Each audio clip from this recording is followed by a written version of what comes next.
โป้กับเท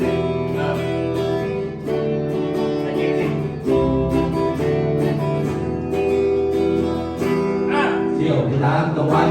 ผูกพันไปตามลมสนุกสุขสมหัวใจง่ายฟังชีวิตจะยาวนานคือสั้นแค่เพียงคำเอาตู้แช่น้ำแล้วเดินต่อไปเดินสอบทางนภาคุ้มครองสายลมคงรอไว้สายใจไหลลู่สู่สวรรค์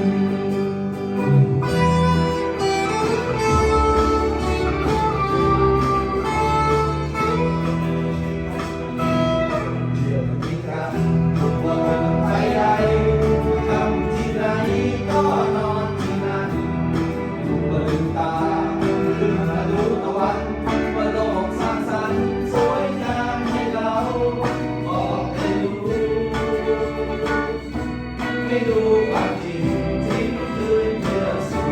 เช้าให้เราทั้งเศร้าสู่สดใส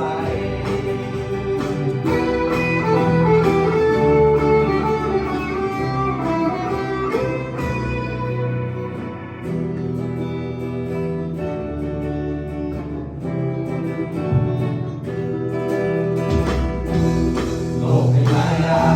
จะบ้า